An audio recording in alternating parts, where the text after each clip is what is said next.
La caña cascada, por Richard Sibbes, 1630. Capítulo 1. La caña y la cascada. El profeta Isaías, siendo levantado con la ala de un espíritu profético, pasa todo el tiempo entre él y la aparición de Jesucristo en la carne, viendo con un ojo profético y con el ojo de la fe. Cristo, como estando presente, él lo presenta, en el nombre de Dios, al ojo espiritual de los demás, en estas palabras: He aquí mi siervo, yo le sostendré, mi escogido, en quien mi alma tiene contentamiento. He puesto sobre él mi espíritu, él traerá justicia a las naciones. No gritará, ni alzará su voz, ni la hará oír en las calles. No quebrará la caña cascada, ni apagará el pábilo que humeare. Por medio de la verdad traerá justicia. Isaías 42, del 1 al 3. Estas palabras son alegadas por Mateo, siendo ahora cumplidas en Cristo. Mateo 12, 15 al 20. En ellos son propuestos, primero, el llamado de Cristo a su oficio. Segundo, la manera en la que lo realiza. El llamado de Cristo. Dios lo llama aquí su siervo. Cristo era el siervo de Dios en el mayor servicio que ya hubo. Un siervo elegido y selecto, que hizo y sufrió todo por comisión del Padre. En esto podemos ver el amor dulce de Dios hacia nosotros, en que considera la obra de nuestra salvación por Cristo su mayor servicio, y en que pondrá a su único Hijo amado a ese servicio. Él bien puede ponerle un prefijo, he aquí, para elevar nuestros pensamientos al mayor tono de atención y admiración. En el tiempo de tentación, conciencias temerosas miran tanto al problema presente en el que están, que necesitan ser elevados a contemplar a aquel en quien pueden hallar descanso para sus almas angustiadas. En tentaciones es más seguro no contemplar nada sino a Cristo, la verdadera serpiente de bronce, el verdadero Cordero de Dios, que quita el pecado del mundo. Juan 1:29. Este objeto salvador tiene una influencia especial de consuelo para el alma, especialmente si miramos no solo a Cristo, sino a la autoridad del Padre y amor en Él. Pues en todo lo que Cristo hizo y sufrió como mediador, debemos ver a Dios en Él, reconciliando al mundo consigo. 2 Corintios 5:19. ¿Qué ayuda es esto para nuestra fe? Que Dios el Padre, la parte ofendida por nuestros pecados, esté complacido con la obra de redención. ¿Y qué consuelo es este que, viendo que el amor de Dios reposa sobre Cristo, como complacido en Él, podemos deducir que Él está igualmente de complacido con nosotros, si estamos en Cristo? Pues su amor reposa en un Cristo entero, en el Cristo místico, al igual que en el Cristo natural, porque Él le ama a Él y a nosotros con un amor. Por tanto, vamos a abrazar a Cristo, y en Él el amor de Dios, y edificar nuestra fe con seguridad en tal Salvador que está equipado con una comisión tan elevada. Ve aquí, para nuestro consuelo, un acuerdo dulce de todas las tres personas. El Padre da una comisión a Cristo, el Espíritu lo equipa y santifica, y Cristo mismo ejecuta el oficio de un mediador. Nuestra redención es fundada sobre el acuerdo conjunto de todas las tres personas de la Trinidad. ¿Cómo Cristo busca su llamado? Aquí es dicho que se hará con modestia, sin hacer un ruido, o levantar polvo por alguna venida pomposa, como príncipes acostumbran hacer. No hará oír su voz en las calles. Su voz en verdad fue oída, pero ¿qué voz? Venid a mí, todos los que estáis cansados y cargados. Mateo 11:28. Él clamó, ¿pero cómo? A todos los sedientos, venid a las aguas. Isaías 55:1.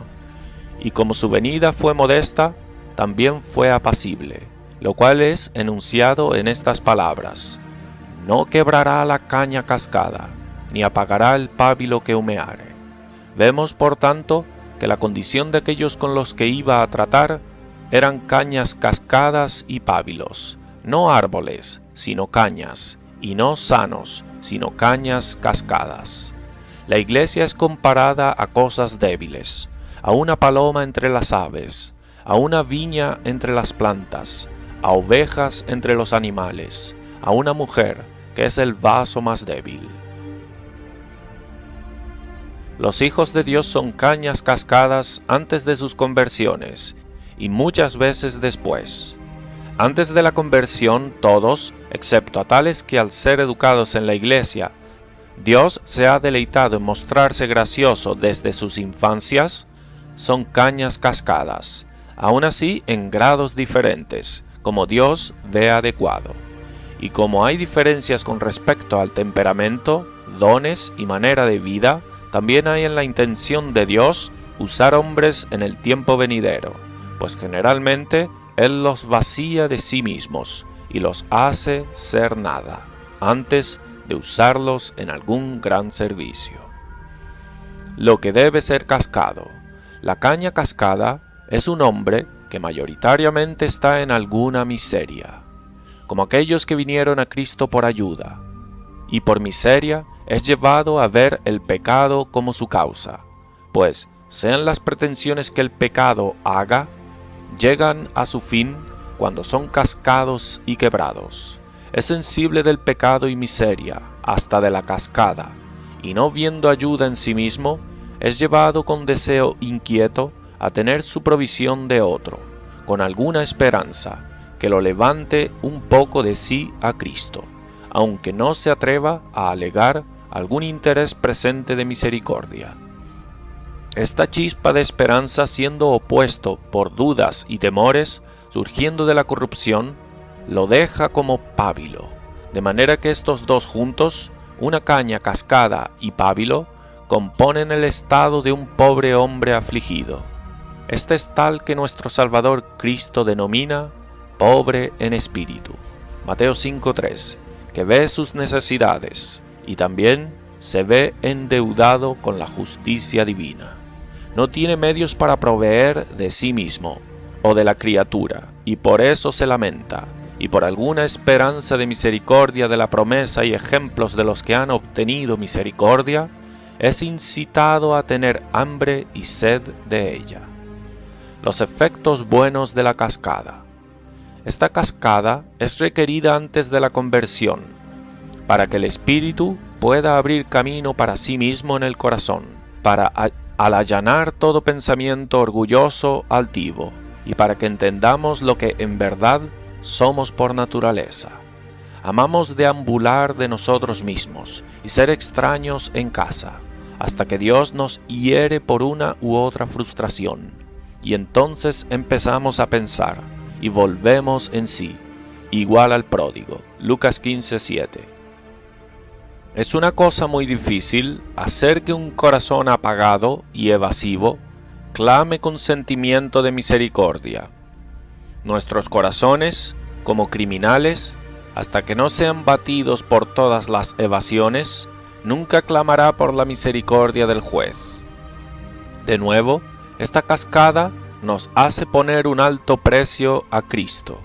Entonces el Evangelio se vuelve de hecho el Evangelio. Entonces las hojas de la higuera de la moralidad no nos harán ningún bien, y nos hará más agradecidos, y del agradecimiento más fructíferos en nuestras vidas. Pues, ¿qué es lo que deja a muchos tan fríos y estériles? Excepto que esa herida por el pecado nunca les hizo querer la gracia de Dios.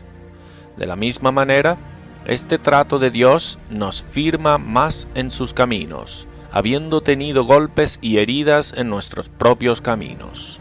Esta suele ser la causa de recaídas y apostasía, porque los hombres nunca se dolieron por el pecado al principio. Ellos no estuvieron tiempo suficiente bajo el azote de la ley. De ahí, esta obra inferior del Espíritu de derribar pensamientos altivos, 2 Corintios 10:5, es necesario antes de la conversión, y mayoritariamente el Espíritu Santo para avanzar la obra de convicción, junta a eso alguna aflicción que, cuando santificada, tiene un poder curador y purgador. Después de la conversión necesitamos heridas para que las cañas puedan conocerse como cañas y no como robles. Hasta las cañas necesitan heridas, por motivo del resto de orgullo en nuestra naturaleza, y para que veamos que vivimos por misericordia. Tales heridas pueden ayudar a cristianos más débiles a no desanimarse demasiado cuando ven a cristianos fuertes sacudidos y heridos. Así, Pedro fue herido cuando lloró amargamente. Mateo 26:75. Esta caña, hasta que no se encontró con esta herida, tenía más viento en él que sustancia, cuando dijo: aunque todos te abandonen, yo nunca te abandonaré. Mateo 26:33. El pueblo de Dios no puede estar sin estos ejemplos. Las obras heroicas de esos grandes dignos no consuelan a la iglesia tanto como sus caídas y heridas. Así, David fue herido hasta que vino a una confesión libre, sin engaño de espíritu. Salmo 32, del 3 al 5. Es más, sus tristezas crecieron en su propio sentimiento hasta el exquisito dolor de huesos abatidos. Salmo 51:8. Así, Ezequías reclama que Dios había molido sus huesos como un león. Isaías 38:13. Así, el vaso elegido Pablo necesitaba al mensajero de Satanás para bofetearlo, para que no se enalteciese sobremanera. 2 Corintios 12:7. De ahí aprendemos que no debemos juzgarnos a nosotros y a los demás demasiado duro, cuando Dios nos ejerce con herida tras herida. Debe haber una conformidad a nuestro cabeza, Cristo, que fue molido por nosotros. Isaías 53:5. Para que conozcamos cuánto estamos unidos a Él. Espíritus impíos, ignorantes de los caminos de Dios, de llevar a sus hijos al cielo, amonestan a cristianos quebrantados de corazón como personas miserables, mientras que Dios está haciendo una obra de gracia buena con ellos. No es un asunto fácil llevar a un hombre de la naturaleza a la gracia, y de la gracia a la gloria. Tan inquebrantables e intratables son nuestros corazones. Segundo capítulo. Cristo no quebrará la caña cascada. En la aplicación de su llamado, Cristo no quebrará la caña cascada, ni apagará al pábilo que humea. En lo cual, más es significado que hablado, pues Él no solo no quebrará ni apagará, sino que Él atesorará a quienes tratará así. Los tratos de Cristo con la caña cascada. Los médicos, aunque pongan a sus pacientes en mucho dolor, no destruirán la naturaleza, sino que la suscitarán por grados. Los cirujanos punzan y cortan, pero no desmiembran. Una madre que tiene un hijo enfermo y obstinado, por eso no la rechazará. ¿Y habrá más misericordia en la corriente que en la fuente? ¿Pensaremos que hay más misericordia en nosotros que en Dios, que planta la afección de misericordia en nosotros? Pero para hacer una declaración adicional de la misericordia de Cristo a todas las cañas cascadas, considera las relaciones confortables que ha tomado sobre sí, de marido, pastor y hermano, que Él desempeñará hasta lo sumo. ¿Cumplirán los demás por su gracia a lo que Él los llama, y no Él que, de su amor, ha tomado sobre Él estas relaciones, tan profundamente fundadas en la asignación de su Padre y su propio compromiso voluntario? Considera los nombres que ha tomado prestado de las criaturas más dulces, tales como cordero y gallina, para mostrar su tierno cuidado. Considera su propio nombre, Jesús, un Salvador, dado a Él por Dios mismo. Considera su oficio correspondiente a su nombre, a vendar a los quebrantados de corazón. Isaías 61:1. En su bautismo, el Espíritu Santo reposó sobre Él en la forma de una paloma, para mostrar que Él sería como una paloma, un mediador amable. Ve la manera graciosa en la que ejecuta sus oficios. Como un profeta, vino con bendición en su boca. Bienaventurado el pobre en espíritu, Mateo 5:3, e invitó a venir a él cuyos corazones sugerían más excepciones contra sí mismos. Venid a mí todos los que estáis trabajados y cargados, y yo os haré descansar. Cómo su corazón suspiraba cuando veía a la gente, como ovejas que no tienen pastor, Mateo 9:36. Él nunca le dio las espaldas a nadie que vino a él, aunque algunos se fueron por sí mismos. Él vino a morir como un sacerdote por sus enemigos. En los días de su carne, él dictó una forma de oración a sus discípulos y puso peticiones a Dios en sus bocas y su espíritu para interceder en sus corazones. Él derramó lágrimas por los que derramó su sangre y ahora hace intercesión en el cielo por cristianos débiles, permaneciendo entre ellos y la ira de Dios. Él es un rey manso. Admitirá a los dolientes en su presencia, un rey de personas pobres y afligidas. Como tiene rayos de majestad, así tiene un corazón de misericordia y compasión. Él es el príncipe de paz. Isaías 9:6. ¿Por qué fue tentado, sino para que pudiese socorrer a quienes son tentados? Hebreos 2:18. ¿Qué misericordia no podemos esperar de un mediador tan gracioso? 1 Timoteo 2:5, que tomó nuestra naturaleza sobre sí para que pudiese ser gracioso. Él es un médico bueno a todas las enfermedades, especialmente en vendar los quebrantados de corazón. Murió para que pudiese curar nuestras almas con un esparadrapo de su propia sangre, y por esa muerte nos salva, la cual nos la ganamos por nuestros propios pecados. ¿Y no tiene él el mismo corazón en el cielo? Saulo, Saulo, ¿por qué me persigues? Clamó el cabeza en el cielo, cuando el pie en la tierra fue pisado. Hechos 9:4. Su ascenso no le ha hecho olvidar su propia carne. Aunque le ha librado de pasión, aún así no de compasión hacia nosotros. El león de la tribu de Judá solo rasgará en pedazos a los que no quieren que reine sobre ellos. Lucas 19:14. Él no mostrará su fuerza contra los que se postran ante él. Primero, ¿qué podemos aprender de esto, sino que vengamos confiadamente al trono de gracia en todos nuestros agravios? Hebreos 4:16. ¿Habrá de desanimarnos nuestros pecados cuando Él aparece solo por pecadores? ¿Estás herido? Tened consuelo, Él te llama. No encubras tus heridas, abre todo delante de Él, y no tomes el consejo de Satanás. Ve a Cristo, aunque temblando, como la pobre mujer que dijo, si solo pudiera tocar su vestido, Mateo 9:21, seremos curados y tendremos una respuesta de gracia. Ve confiadamente a Dios en nuestra carne. Él es carne de nuestra carne y hueso de nuestro hueso por esta razón, para que pudiésemos ir confiadamente a Él. Nunca temas ir a Dios, puesto que tenemos tal mediador con Él, que no es solo nuestro amigo, sino nuestro hermano y esposo. Bien podía el ángel proclamar del cielo, he aquí os doy nuevas de gran gozo. Lucas 2:10. Bien podía el apóstol incitarnos a alegrarnos en el Señor siempre. De nuevo digo, alegraos. Filipenses 4:4. Pablo fue bien aconsejado sobre qué bases lo hacía.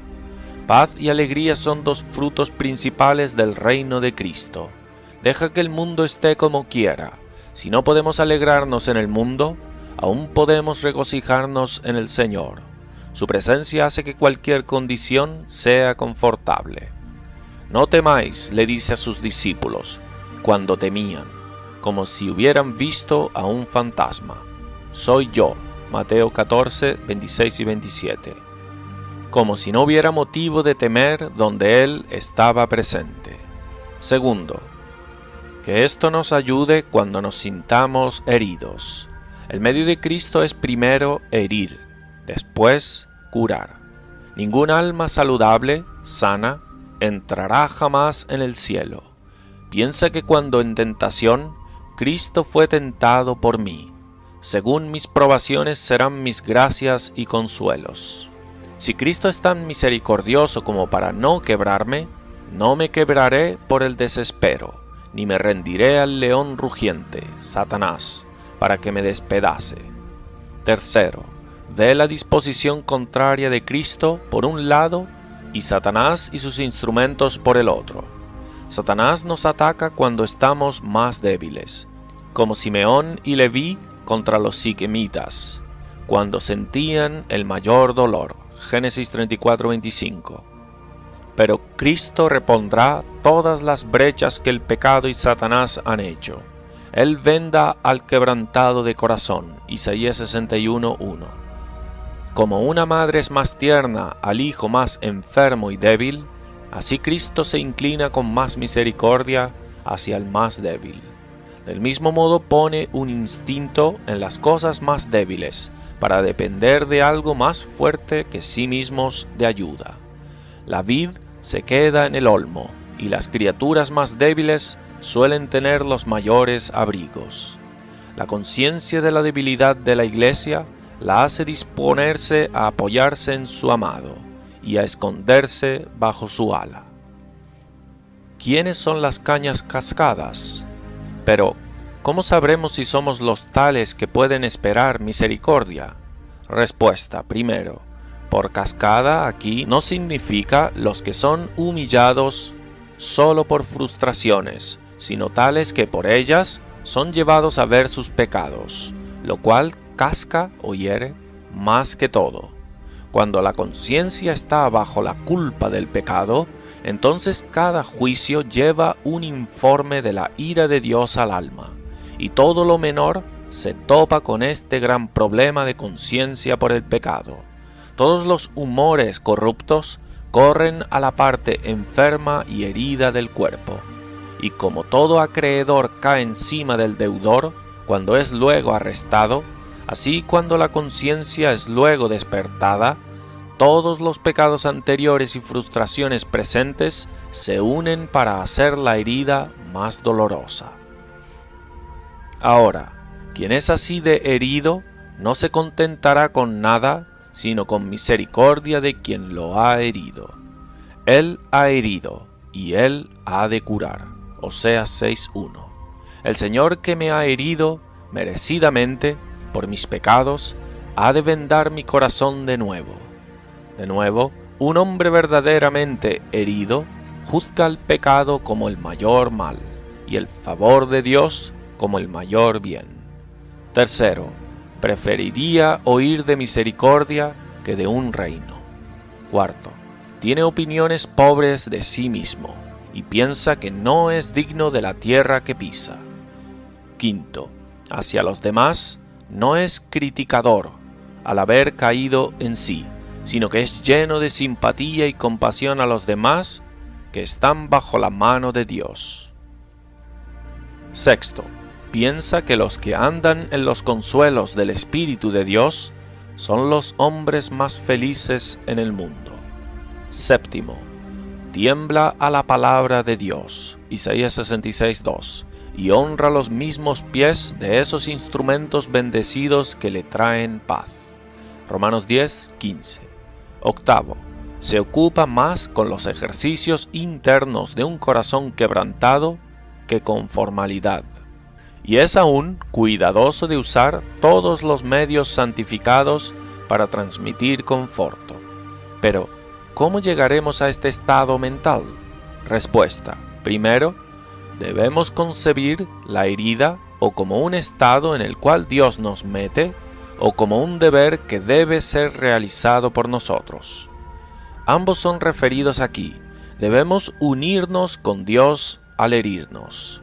Cuando Él nos humilla, vamos a humillarnos y no salir contra Él, pues entonces Él redoblará sus golpes. Vamos a justificar a Cristo en todos sus castigos, sabiendo que todo su trato hacia nosotros es para hacernos volver a nuestros propios corazones. Su obra al herir tiende a nuestra obra en herirnos. Vamos a lamentarnos de nuestra propia perversidad y a decir: Señor, ¿qué corazón tengo que necesita todo esto? Que nada de esto podría ser ahorrado. Debemos sitiar la dureza de nuestros propios corazones y agravar el pecado todo lo que podamos. Debemos mirar a Cristo, que fue herido por nosotros. Mira a Él, que fue traspasado con nuestros pecados. Pero todas las orientaciones no prevalecerán, a menos que Dios por su Espíritu nos convenza profundamente, poniendo nuestros pecados delante de nosotros y conduciéndonos a un punto muerto. Entonces clamaremos por misericordia. La convicción criará contrición, y esto lleva a la humillación. Por tanto, desea que Dios traiga una luz clara y fuerte a todos los rincones de nuestras almas, y la acompañemos con un espíritu de poder para humillar nuestros corazones. Una medida fija de herirnos no puede ser prescrito, pero debe ser en la medida, primero, en que valoricemos a Cristo por encima de todo, y veamos que debe tenerse un Salvador, y segundo, para que reformemos lo que está mal, aunque sea hasta el cortar nuestra mano derecha o arrancar nuestro ojo derecho. Hay un menosprecio peligroso de la obra de humillación, algunos alegando esto como pretensión de sus tratos superficiales con sus propios corazones, que Cristo no quebrará la caña cascada. Pero estos deben saber que cada terror repentino y dolor breve no es lo que nos hace cañas heridas, no una pequeña inclinación de nuestras cabezas como junco, Isaías 58:5, sino una obra en nuestros corazones de tal dolor que hará que el pecado sea más odioso que el castigo, hasta que ofrezcamos una violencia santa contra él. De otro modo, al favorecernos, le damos obra a Dios para que nos hiera, y para un arrepentimiento agudo posteriormente. Es peligroso, confieso, en algunos casos, con algunos espíritus, presionar demasiado y por mucho tiempo esta herida, porque pueden morir bajo la herida y carga antes que sean levantados de nuevo. Por tanto, es bueno mezclar consuelo en asambleas mixtas, para que cada alma pueda tener su porción de vida. Pero si tenemos esto por verdadero, que hay más misericordia en Cristo que en nosotros, no puede haber ningún peligro en un trato profundo. Es mejor ir herido al cielo que sano al infierno. Por tanto, vamos a no quitarnos demasiado pronto, ni arrancar el esparadrapo antes que la cura sea realizada, pero mantengámonos bajo esta obra hasta que el pecado sea lo más agrio, y Cristo lo más dulce de todas las cosas. Y cuando la mano de Dios esté sobre nosotros de alguna manera, es bueno desviar nuestra tristeza por otras cosas hacia la raíz de todo, que es el pecado. Que nuestra tristeza corra en ese canal, que mientras el pecado críe dolor, así el dolor consuma el pecado. Pero, ¿no somos heridos a menos que nos entristezcamos más por el pecado que por el castigo? Respuesta: a veces nuestra tristeza por nuestros agravios externos son más pesados en nuestra alma que el dolor por el desagrado de Dios, porque en tales casos el dolor se ejerce en el hombre entero, tanto externo como interno, y solo una chispa de fe tiene que soportarlo.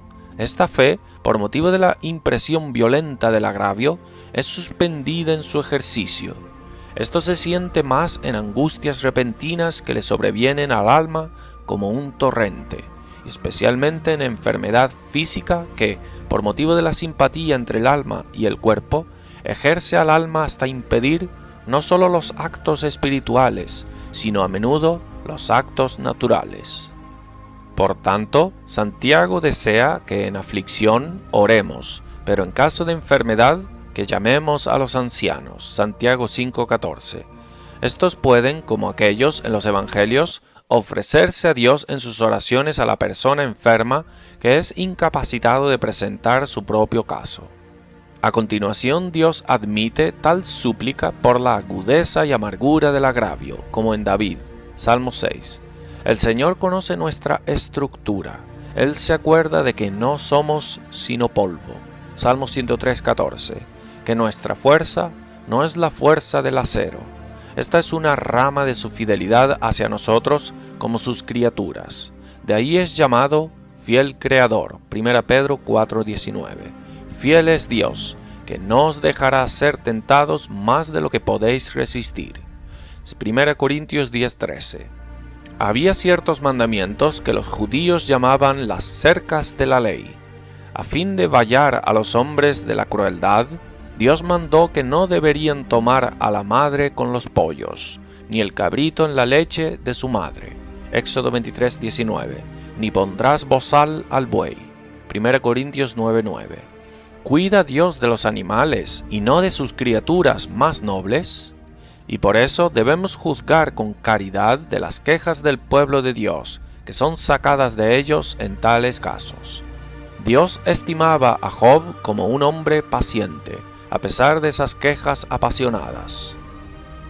La fe desbordada por el presente ganará terreno de nuevo, y el dolor por el pecado, aunque carezca del dolor por la miseria en términos de violencia, aún así va más allá en constancia. Como una corriente alimentada con una fuente resiste, cuando un arroyo hinchado repentino falla. Para concluir este punto, y nuestro ánimo a una obra minuciosa de herir, y paciencia bajo Dios al herirnos, sepamos que nadie es más apto para el consuelo que los que se ven los más alejados. Los hombres, en su mayoría, no están perdidos lo suficiente en sus propios sentimientos por un Salvador. Un desespero santo en nosotros mismos es la base de la verdadera esperanza. En Dios, el huérfano alcanzará misericordia. Oseas 14:3. Si los hombres fuesen más huérfanos, sentirían más la afección paternal del Dios del cielo, pues el Dios que habita en los más altos cielos habita del mismo modo en el alma más baja. Isaías 57:15. Las ovejas de Cristo son ovejas débiles y carecen de alguna cosa u otra. Por tanto, Él se aplica a las necesidades de cada oveja. Busca lo que se había perdido y trae de nuevo lo que se había salido del camino, y venda lo que se había roto, y fortalece al débil. Isaías 40:11. Él le dice a Pedro: apacienta mis corderos. Juan 21:15. Él era más familiar y abierto a almas atribuladas. Qué cuidadoso fue para que Pedro y el resto de los apóstoles no se quedasen tan abatidos después de su resurrección. Pero id, decid a sus discípulos y a Pedro. Marcos 16:7. Cristo conocía la culpa de sus crueldades que al dejarlo había abatido sus espíritus. Amablemente soportó la incredulidad de Tomás, y se rebajó tanto a su debilidad hasta permitirle empujar su mano en su costado. El pábilo que humeare.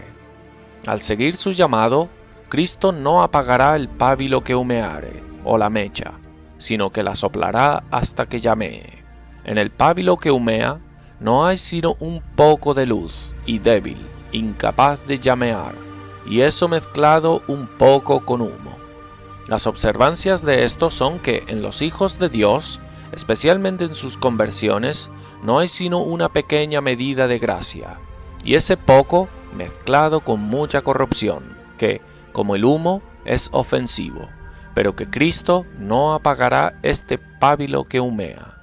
La gracia es pequeña al principio.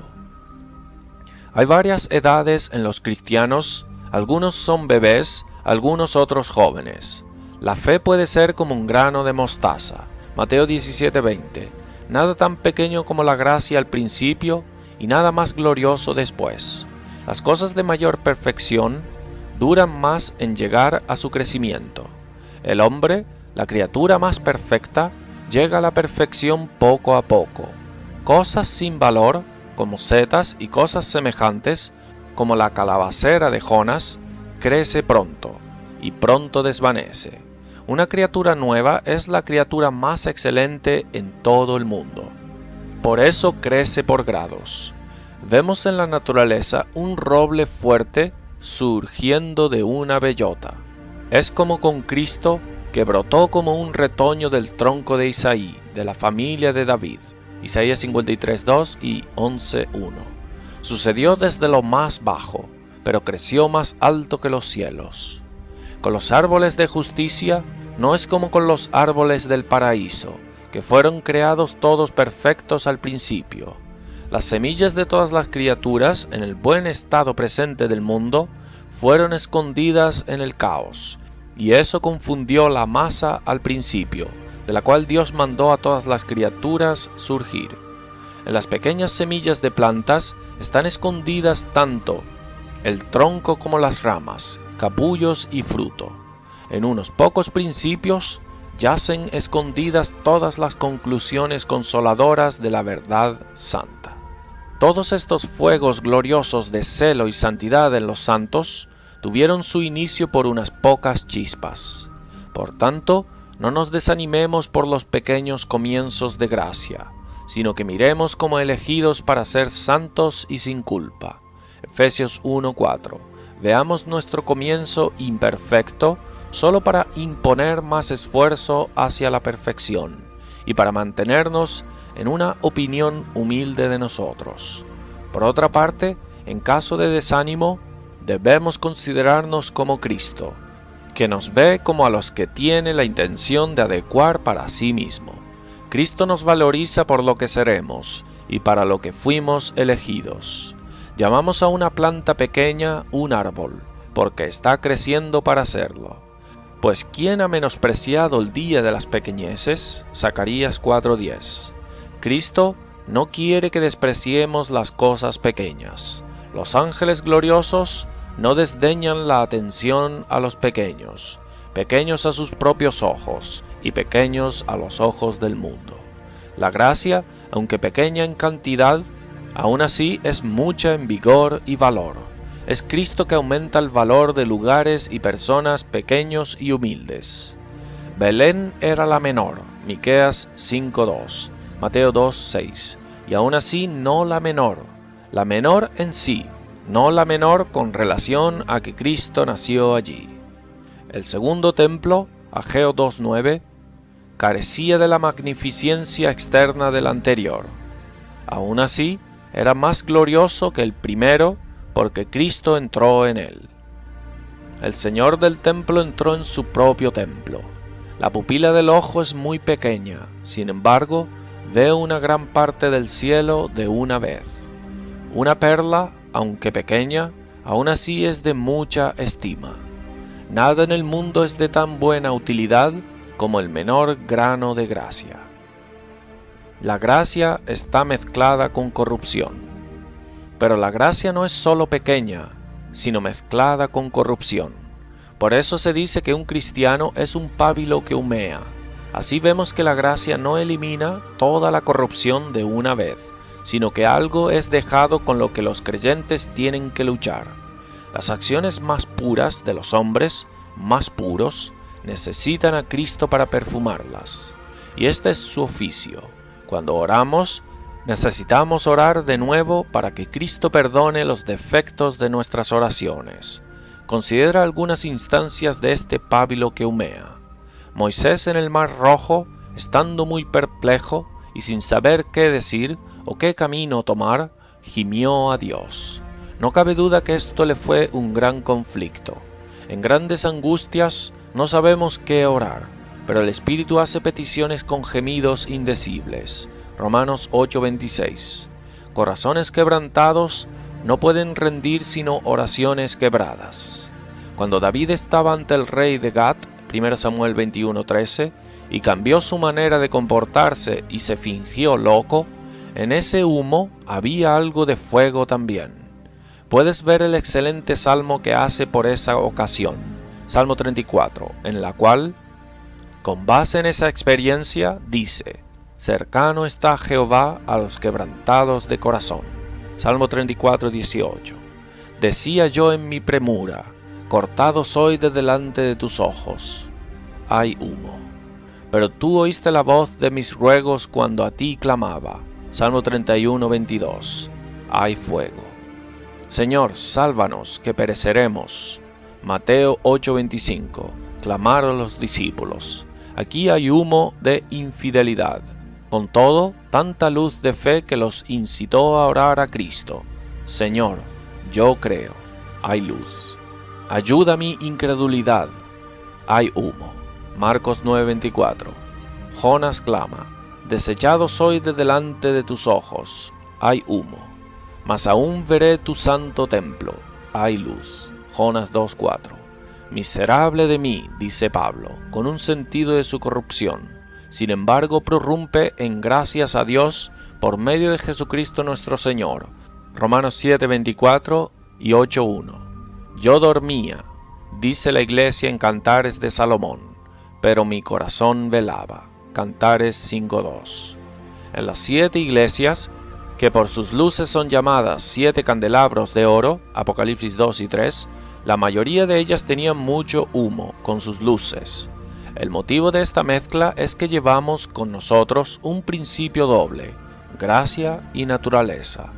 Su fin es especialmente preservarnos de esas dos rocas peligrosas con las que nuestras naturalezas son propensas a estrellarse: seguridad y orgullo, y a forzarnos a plantar nuestro descanso en la justificación, no en la santificación, que además de imperfección, tiene algunas manchas. Nuestro fuego espiritual es como nuestro fuego ordinario aquí abajo, o sea, mezclado. El fuego es más puro en su propio elemento de arriba. Así todas nuestras gracias serán cuando estemos donde estaremos, en el cielo, que es nuestro propio elemento. De esta mezcla surge el hecho de que el pueblo de Dios tiene juicios tan diferentes de sí mismos, a veces mirando a la obra de gracia, a veces al resto de corrupción, y cuando miran eso, piensan que no tienen gracia. Aunque aman a Cristo en sus ordenanzas e hijos, aún así no se atreven a alegar una familiaridad tan cercana como para ser suyo. Aún como una vela en el encaje a veces muestra su luz, y a veces la muestra de luz se pierde. Así a veces se persuaden bien de sí mismos, a veces perdidos. Cuarto, Cristo no apagará el pábilo que humeare. La segunda observación al respecto de los comienzos débiles y pequeños de gracia es que Cristo no apagará el pábilo que humeare. Esto es así por dos razones principales. Primero, porque esta chispa es del cielo. Es suya propio, es encendida por su propio espíritu. Y segundo, tiende a la gloria de su gracia poderosa en sus hijos, que preserva luz en medio de las tinieblas, una chispa en medio de las aguas impetuosas de corrupción. La menor chispa de gracia es preciosa.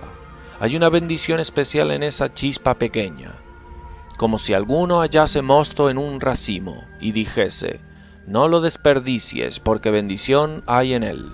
Así haré yo por mis siervos, que no lo destruiré todo. Isaías 65:8. Vemos cómo nuestro Señor Cristo tuvo paciencia con Tomás en su duda, Juan 20:7, y con los 2 discípulos que fueron a Emaús, que titubeaban cuanto a si vino a redimir Israel o no, Lucas 24:21. Él no apagó esa luz pequeña en Pedro, que fue sofocada. Pedro lo negó, pero él no negó a Pedro, Lucas 22:61. Señor, si quieres, puedes, dijo un pobre hombre en el Evangelio de Mateo 8:2. Pero si tú puedes hacer algo, dijo otro, Marcos 9:22. Ambos eran pábilos que humeaban. Ninguno de ellos estaba apagado. Si Cristo hubiera estado en su propia grandeza, Él habría rechazado a quien viniera con su entre comillas, sí. Pero Cristo responde su sí con una concesión graciosa y absoluta: quiero, sé limpio. La mujer que estaba enferma con una hemorragia solo lo tocó con una mano temblorosa y solo el borde de su vestido, y aún así se fue tanto curada como confortada. En las 7 iglesias, Apocalipsis 2 y 3, vemos que Cristo reconoce y aprecia cualquier cosa que era buena en ellas. Por motivo de que los discípulos dormían debido a la debilidad, siendo oprimidos con tristeza, nuestro Salvador formula una excusa confortable para ellos. El espíritu está dispuesto, pero la carne es débil. Mateo 26:41. Si Cristo no fuese misericordioso, Él no alcanzaría sus propios fines. Pero en ti hay perdón, para que seas temido. Salmo 134. Ahora, todos son bienvenidos a venir bajo la bandera del amor que Él extiende sobre los suyos. A ti vendrá toda carne. Salmo 65:2. Él usa moderación y cuidado, porque no contenderé para siempre, ni para siempre me enojaré, pues decaería ante mí el espíritu y las almas que yo he creado. Isaías 57:16. El corazón de Cristo ansiaba. El texto dice: cuando veía a la gente sin comida, no sea que desmayen en el camino. Mateo 15:32. Mucho más tendrá consideración por prevenir nuestros desmayes espirituales. Ayuda al débil. Aquí vemos las disposiciones opuestas en la naturaleza santa de Cristo y la naturaleza impura del hombre. El hombre por un poco de humo apagará la luz. Cristo, vemos, siempre aprecia hasta los menores comienzos. Cómo tuvo paciencia con las muchas imperfecciones de sus pobres discípulos. Si los frenaba bruscamente, era en amor, y para que pudiesen brillar más. ¿Podemos tener un modelo mejor que seguir que el de por quien esperamos ser salvos? Así que los que somos fuertes debemos soportar las flaquezas de los débiles, y no agradarnos a nosotros mismos. Romanos 15:1. A todos me he hecho de todo, para que de todos modos salve a algunos. 1 Corintios 9:22. Oh, que esta disposición ganadora y vencedora fuese mayor en muchos. Muchos, cuanto a lo que yace en nosotros, estamos perdidos por falta de ánimo. Ve cómo ese pescador fiel de hombres, el apóstol Pablo, trabaja para pescar a su juez. ¿Crees, oh rey Agripa, a los profetas? Yo sé que crees. Hechos 26:27. Y entonces le desea todo bien salvífico, pero no cadenas. Él podía adicionarlas también, pero él no quería desanimar a nadie que respondía. Por eso, él le quería desear a Agripa solo lo que era bueno en la religión. Nuestro bendito Salvador fue muy cuidadoso de los pequeños, para que no fuesen ofendidos. Defiende a sus discípulos de las imputaciones maliciosas de los fariseos. Tiene cuidado de no poner nuevo vino en odres viejos. Mateo 9:17. No alienar nuevos principiantes con las austeridades de la religión, como algunos hacen indiscretamente. Él dice: ellos tendrán tiempo para ayunar cuando me vaya, y fuerza para ayunar cuando el Espíritu Santo venga sobre ellos. ¿No es la mejor manera abrumar a jóvenes principiantes con asuntos menores, sino mostrarles un camino más excelente y entrenarlos en los puntos fundamentales? Entonces, otras cosas no ganarán crédito con ellos. No está mal disimular sus defectos, excusar algunos fallos, elogiar sus realizaciones, animar su progreso, remover todas las dificultades de sus caminos, ayudarles en todos los sentidos a soportar el yugo de la religión con mayor facilidad, llevarlos a amar a Dios y su servicio, para que no adquieran un disgusto por eso antes de que lo sepan. En su mayoría, vemos que Cristo planta en jóvenes principiantes un amor que llamamos su primer amor, Apocalipsis 2:4, para llevarlos para llevarlos en sus profesiones con más deleite, y no los expone a frustraciones antes de que hayan cogido fuerzas. Así como desarrollamos plantas jóvenes y las cercamos del clima hasta que estén arraigadas. La misericordia a los demás nos debería mover a negarnos en nuestras libertades a menudo, en caso de ofender a los débiles. Son los pequeños que son ofendidos. Mateo 18:6. Los más débiles están más listos para pensar que son despreciados, y por eso deberíamos tener el mayor cuidado para darles satisfacción. Sería una buena lucha entre los cristianos. Alguien esforzarse para no dar ofensa, y el otro esforzarse para no tomar ninguna. Los mejores hombres son severos consigo mismos, tiernos sobre los demás. No obstante, la gente no debería cansar y desgastar la paciencia de los demás, ni los débiles deberían exigir tanta moderación de los demás como para depender de sus indulgencias y así descansar en sus propias debilidades, con peligro de sus propias almas y escándalo a la Iglesia. Tampoco deben despreciar los dones de Dios en los demás, que la gracia enseña a honrar donde quiera que son hallados, sino conocer sus talentos y lugar, y no emprender nada por encima de sus medidas, que puede hacer que sus personas y sus casos sean desagradables hasta el desprecio.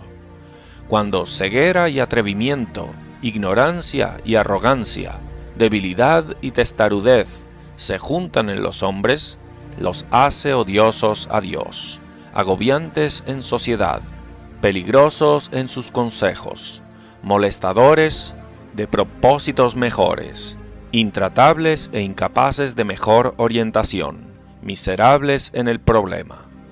Donde Cristo muestra su poder de gracia en debilidad, lo hace al dejar que los hombres se entiendan hasta el punto de criar humildad y magnifiquen el amor de Dios a tales como ellos. Él lo hace como una preservación contra desánimos de la debilidad, distanciar menos a los hombres de la gracia, como una ventaja a la pobreza de espíritu, en vez de grandeza de condición y talentos, lo cual da a la naturaleza corrupta combustible para el orgullo. Cristo no niega a nadie por debilidad de talentos, para que nadie sea desanimado, pero no acepta a nadie por grandeza, para que nadie sea elevado con lo que cuenta tan poco para Dios. No es gran cosa lo torpe que el erudito se queda cuando Cristo asume ser el maestro, que, al prescribir lo que hay que entender, así da el entendimiento mismo, hasta al más simple. La Iglesia sufre mucho por los débiles, por eso podemos hacer valer nuestra libertad para relacionarnos con ellos, aunque moderadamente, aún así, a menudo, directamente. La incumbencia del verdadero amor es hacer mejor al grupo, lo cual la ocultación a menudo lo impide. Con algunos, un espíritu de mansedumbre prevalece más, pero con algunos otros, una vara. Algunos deben ser arrebatados del fuego, Judas 23, con violencia, y bendecirán a Dios por nosotros en el día de la visitación. Vemos que nuestro Salvador multiplica ais sobre ais cuando tiene que tratar con hipócritas de duro corazón, Mateo 23:13, pues los hipócritas necesitan convicciones más fuertes que pecadores brutos, porque sus voluntades son malas, y por eso generalmente sus conversiones es violenta. Un nudo duro debe tener una cuña correspondiente, si no, en una lástima cruel traicionaremos nuestras almas. Una reprobación aguda, a veces, es una perla preciosa y un bálsamo dulce. Las heridas de pecadores seguros no serán curadas con palabras dulces. El Espíritu Santo vino también en lenguas de fuego, al igual que en la semejanza de una paloma, y el mismo Espíritu Santo concederá un espíritu de prudencia y discreción, que es la sal para sazonar todas nuestras heridas y acciones. Y tal sabiduría nos enseñará a hablar con una palabra en su tiempo, Isaías 54, tanto al cansado y del mismo modo al alma segura o autoconfiante. Y de hecho, necesita la lengua del erudito que lo levantará o abatirá, aunque en este lugar yo hable de amabilidad hacia los que son débiles y estén conscientes. A estos debemos traerlos tiernamente y dirigirlos suavemente, como Jacob hizo con el ganado. Génesis 33:14, según sus pasos, lo que sus hijos eran capaces de soportar. Cristianos débiles son como vasos que son dañados con el menor uso violento, pero si los manejamos tiernamente, continuarán por mucho tiempo. Esta honra de uso tierno que debemos dar a los vasos más débiles, 1 Pedro 3:7, por el cual preservaremos tanto a ellos como del mismo modo los haremos útiles a la Iglesia y a nosotros.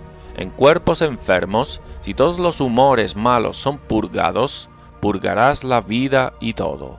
Por eso, aunque Dios diga que Él los refinará, como se refina la plata, Zacarías 13:9, aún así dijo que te ha refinado, pero no con plata, Isaías 48:10, es decir, no tan exactamente como para no restar ningún desecho, pues Él considera nuestra debilidad.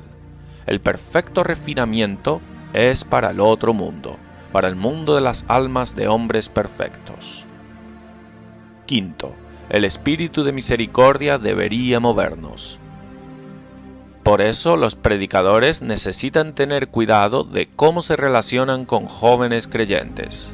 Tener cuidado de no presentar asuntos demasiado elevados, haciendo de cosas evidencias necesarias de gracia que no se conforman con la experiencia de muchos buenos cristianos, y poner la salvación y condenación en cosas que no son aptas para soportar peso tan grande. De esta manera, los hombres son innecesariamente abatidos, y puede que no pronto sean levantados de nuevo por sí mismos o los demás. Los embajadores de un Salvador tan tierno no deberían ser despóticos, poniéndose así en los corazones de gente donde solo Cristo debería sentarse como en su propio templo. Respetar demasiado al hombre fue una de las entradas del papismo. Que todo hombre nos considere de esta manera, como servidores de Cristo. 1 Corintios 4:1. Ni mucho ni menos, solo eso. Pablo tuvo mucho cuidado en casos de conciencia, a no poner una trampa a ninguna conciencia débil. Simplicidad y humildad. Los predicadores deberían tener cuidado del mismo modo de no esconder sus sentidos en discursos oscuros, hablando en las nubes. La verdad no teme nada tanto como la ocultación, y no desea nada tanto como ponerlas abiertamente al descubierto a la vista de todos. Cuando está más sin adornos, es más hermosa y poderosa. Nuestro bendito Señor, al tomar sobre sí nuestra naturaleza, tomó sobre sí nuestra manera familiar de hablar, lo cual era parte de su humillación voluntaria. Pablo era un hombre profundo, sin embargo, se hizo como un asistente para los más débiles. 1 Tesalonicenses 2:7. Este espíritu de misericordia que estaba en Cristo debería mover a sus siervos a estar contentos en humillarse por el bien de los más humildes.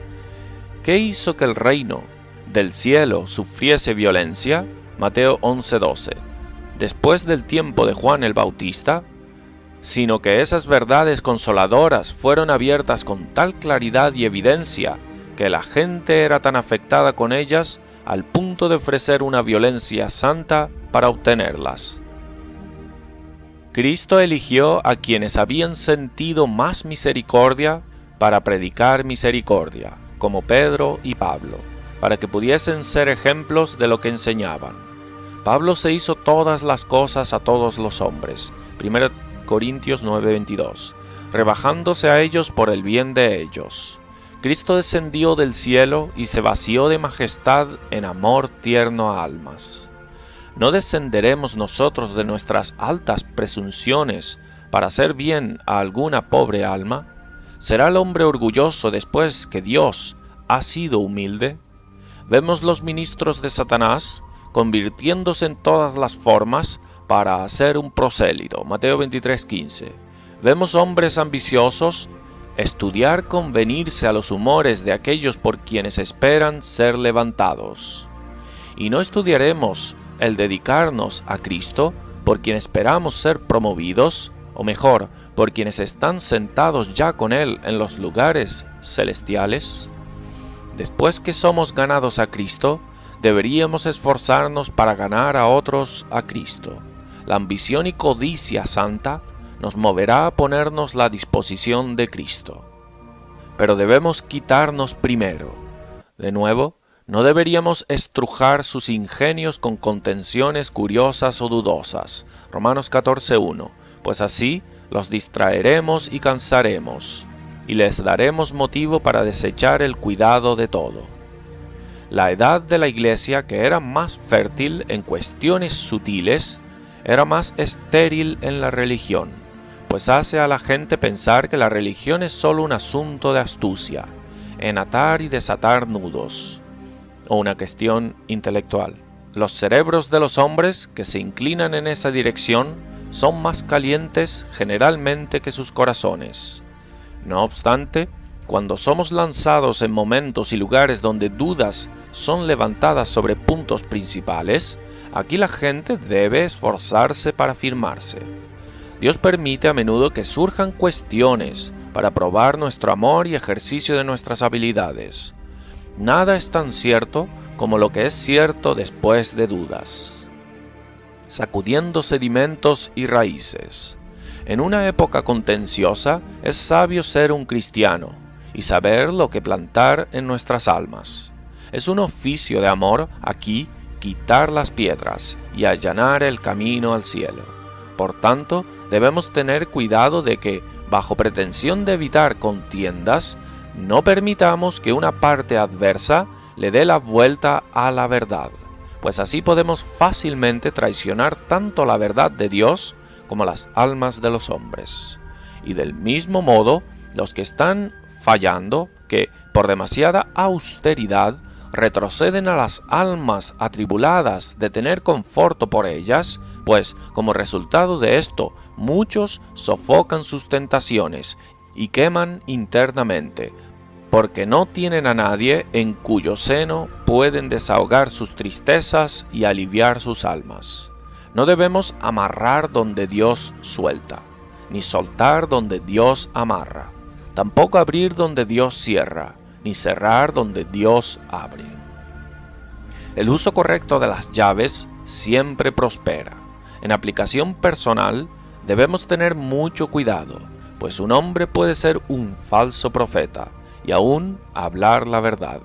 Si no es una verdad a la persona que le habla, si entristece a quienes Dios no ha entristecido por verdades inoportunas o por consuelos de una mala manera, los corazones de los perversos pueden ser fortalecidos. La comida de un hombre puede ser el veneno de otro. Si miramos al temperamento general de estos tiempos, escrituras conmovedoras y despertadoras son más apropiadas.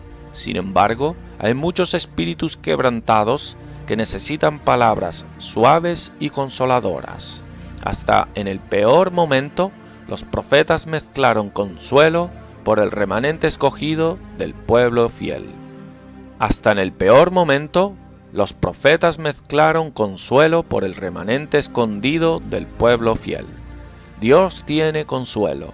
Se le es dicho al profeta, consuela a mi pueblo. Isaías 41, al igual que, alza tu voz como trompeta. Isaías 58:1. Juicio santo. Y aquí, del mismo modo, necesita haber una advertencia. La misericordia no nos roba de nuestro juicio recto, como para confundir antorchas por pábilos humeantes. Nadie pedirá misericordia más de los demás que los que merecen debida severidad.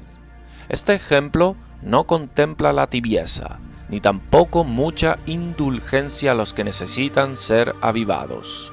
Enfermedades frías deben tener remedios calientes. Eso llevó al justo elogio de la iglesia de Éfeso, que no soportaba a los malos. Apocalipsis 2:2. deberíamos tener paciencia de tal modo con los demás que manifestemos también un disgusto del mal. Nuestro Salvador, Cristo, no se abstendría de reprobaciones agudas, donde veía enfermedades peligrosas en sus discípulos más amados.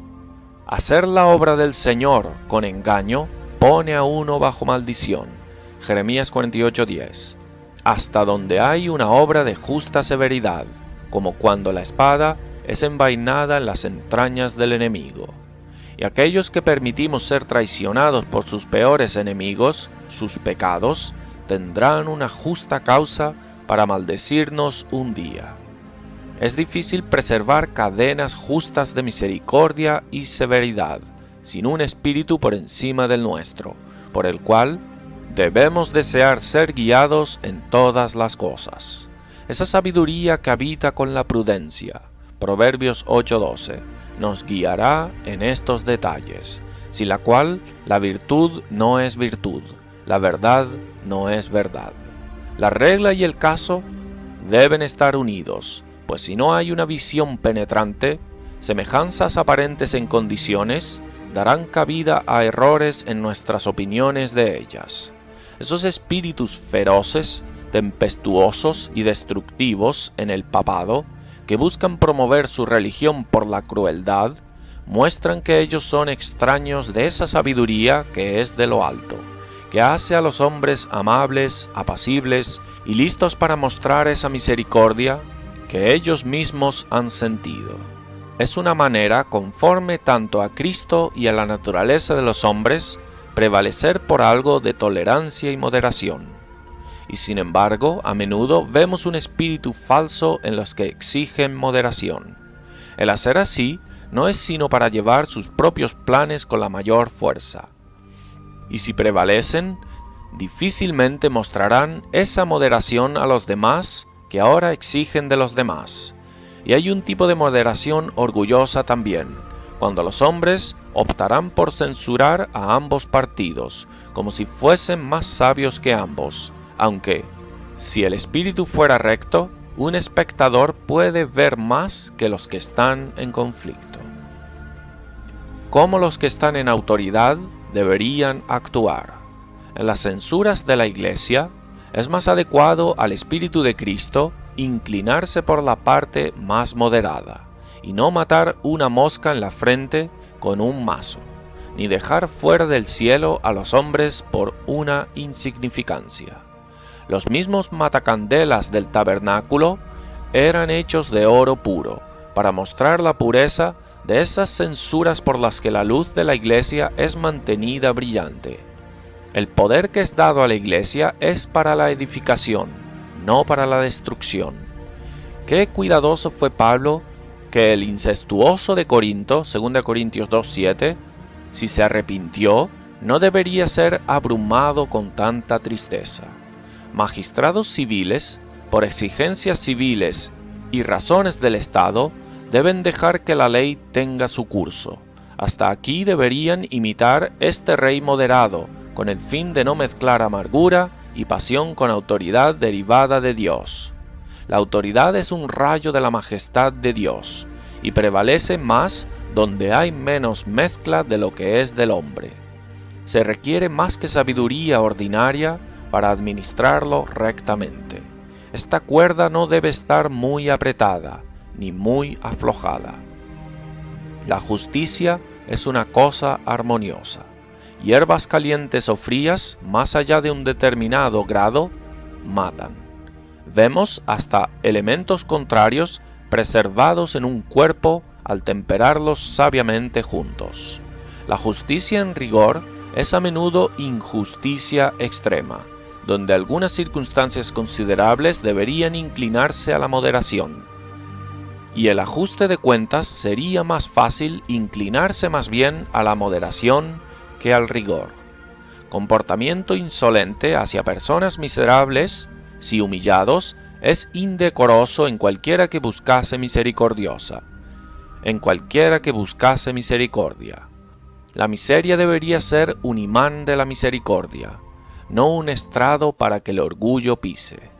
A veces cae que los que están bajo el gobierno de los demás son más injuriosos por descarríos y duras censuras, en esto despreciando y desalentando los esfuerzos de superiores por el bien público.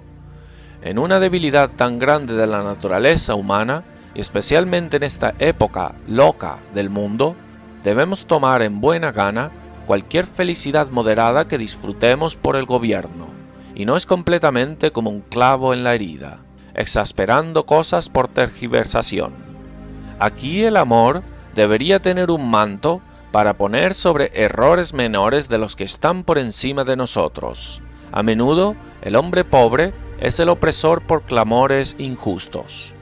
Deberíamos esforzarnos en dar la mejor interpretación a las acciones de gobernadores que la naturaleza de las acciones posiblemente soportará. Somos deudores de los débiles. En último lugar, hay algo para cristianos privados. Aún para todos nosotros en nuestras relaciones comunes, tomar nota. Somos deudores de los débiles en muchas cosas. Primero, seamos vigilantes en el uso de nuestra libertad y esforcémonos a ser inofensivos en nuestro comportamiento, que nuestro ejemplo no los fuerce. Hay una fuerza de mando en un ejemplo, como había en Pedro, Gálatas 2. La liviandad de vida es crueldad para nosotros y para las almas de los demás. Aunque no podemos guardar a los que perecerán de perecer, aún así si hacemos lo que es apto de sí destruir las almas de los demás, sus ruinas no será imputada a nosotros. Segundo, que los hombres tengan cuidado de asumir el oficio de Satanás, en malinterpretar las buenas acciones de los demás, como hizo en el caso de Job. ¿Acaso teme Job a Dios de balde? Job 1:9. O calumniando sus personas, juzgándolos según la maldad que hay en sus propios corazones. El diablo obtiene más por tales desilusiones y reproches que son lanzados sobre la religión que por fuego y leña. Estos, como heladas fuera de tiempo, entumece todas las inclinaciones de gracia en la hierba, y tanto como en ellos estén, con Herodes, se esfuerzan en matar a Cristo en profesos jóvenes. Un cristiano es una cosa santificada y sagrada, el templo de Cristo, y quien destruye su templo, Cristo lo destruirá. 1 Corintios 3:17. Tercero, entre las cosas que hay que tener cuidado, entre los cristianos ordinarios, hay una usurpación atrevida de censura hacia los demás, que no consideran sus tentaciones. Algunos excomulgarán y quitarán la fraternidad en una pasión.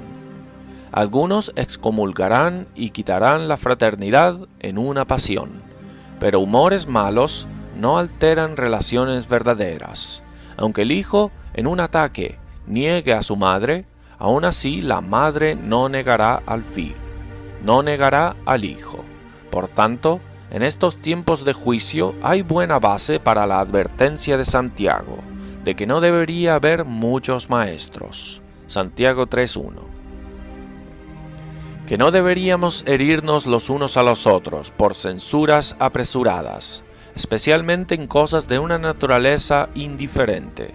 Algunas cosas son de importancia para quien las hace o no las hace, pues ambas pueden ser para el Señor.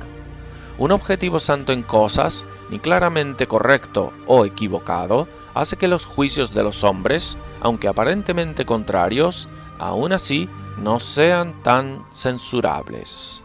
Cristo, por los buenos objetivos que ve en nosotros, pasa por alto cualquier mal en ellos, hasta el punto de no ponerlo a nuestro cargo. Los hombres no deben ser demasiado curiosos en entrometerse en la debilidad de los demás. Deberíamos esforzarnos más bien en ver lo que tienen para la eternidad, inclinar nuestros corazones a amarlos, que a esa debilidad que el Espíritu de Dios en su tiempo consumirá, para alejarnos. Algunos piensan que es fuerza de gracia no soportar nada en los más débiles, si bien los más fuertes están más listos para soportar las enfermedades de los débiles. Donde hay más santidad, hay más moderación, donde puede estar sin prejuicio de piedad a Dios y el bien de los demás.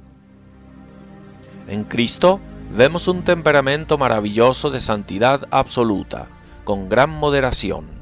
¿Qué sería de nuestra salvación si se hubiera asentado sobre los términos y no haberse inclinado así de bajo a nosotros? No tenemos que afectar ser más santos que Cristo. No es lisonja hacer como Él hace, mientras sea para la edificación. El Espíritu Santo se contenta en habitar en almas humeantes, ofensivas. Oh, que ese Espíritu sople en nuestros espíritus la misma disposición misericordiosa. Soportamos la amargura del ajenjo y otras plantas e hierbas desagradables, solo porque tenemos alguna experiencia de alguna cualidad saludable en ellas. ¿Y por qué rechazaríamos a los hombres de talentos y gracias útiles solo por alguna disposición áspera que, como nos es ofensiva a nosotros, también los aflige a ellos? La gracia, mientras vivamos aquí, está en almas que, porque son renovadas imperfectamente, habita en cuerpos sujetos a varios humores, y estos humores inclinarán al alma a veces a exceso en una pasión, a veces a exceso en otra. Bucer era un teólogo profundo y moderado. Después de mucha experiencia, resolvió no negar a nadie en quien veía algo de Cristo. Los mejores cristianos en el estado de imperfección son como oro, que es un poco demasiado leve, que necesita algunos granos de permisión para hacerlo pasar. Debes conceder lo mejor de sus permisiones. Debemos suministrar por nuestro amor y misericordia lo que vemos faltando en ellos.